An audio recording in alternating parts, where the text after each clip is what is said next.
అందరికీ నమస్కారం. Welcome back to our channel విజేత స్టడీ సర్కిల్. ఈరోజు మనం ఈ వీడియోలో ఆంధ్రప్రదేశ్ ఉద్యోగులు మరియు పెన్షనర్ల సెప్టెంబర్ జీతాలు పెన్షన్ల సంబంధించిన సమాచారం వీడియోలో చూద్దాం.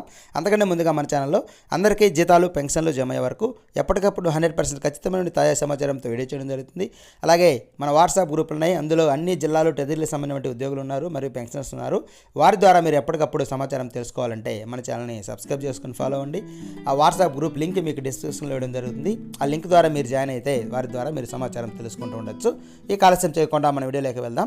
ఉదయం నుంచి చాలా బిల్ నెంబర్స్ ఉద్యోగులు మరియు పెన్షనర్ సంబంధించి చాలా బిల్ నెంబర్స్ చెక్ చేయడం జరిగింది. అయితే పెన్షనర్ సంబంధించినటువంటి బిల్లులో ఎటువంటి కదలిక అయితే లేదు. అయితే ఉద్యోగులకు సంబంధించి కూడా అక్కడక్కడ కొన్ని బిల్లులు మాత్రమే కదలిక అనేది ఏర్పడింది. ఇక్కడ మనం చాలా బిల్ నెంబర్స్ ఇక్కడ చూడొచ్చు.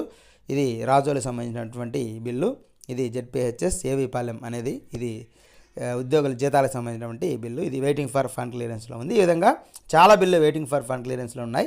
అక్కడక్కడ కొన్ని బిల్లులు మాత్రం కొద్దిగా కదలిక అనేది వచ్చి ఈ బ్యాచ్ నెంబర్స్ కూడా అలాట్ ఉన్నాయి. ఇది అల్లూరి సీతారామన్ సంబంధించి పాడే సంబంధించి ఆశ్రమం బాయ్స్ స్కూల్ సంబంధించినటువంటి బిల్లు.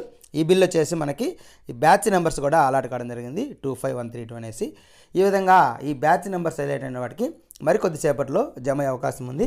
అలాగే మిగతా బిల్లుల్లో కూడా తర్వాత 9 గంటలు ఆ సమయంలో కదలిక వచ్చే అవకాశం ఉంది. ఇది కాకినాడకు సంబంధించినటువంటి పెన్షన్ బిల్లు. ఇది మనకి వెయిటింగ్ ఫర్ ఫండ్ క్లియరెన్స్లో ఉంది.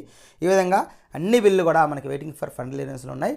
దాదాపు ఒక 10% నుంచి ఒక 20% వరకు అక్కడక్కడ కొన్ని ఉద్యోగులకు సంబంధించి బిల్లులు మాత్రం కదలిక వచ్చాయి. వారికి మాత్రం మనకి 9 గంటల సమయం నుంచి జీతాలు పడడం జమ కావడం అనేది స్టార్ట్ అవుతుంది. మిగిలిన వారికి కూడా ఈరోజు బిల్లుల్లో కదలిక వచ్చే అవకాశం ఉంది. మొత్తం మీద ఈరోజు ఒక 50% వరకు జీతాలు కానీ పెన్షన్లు కానీ జమ అయ్యే అవకాశాలు ఉన్నాయి.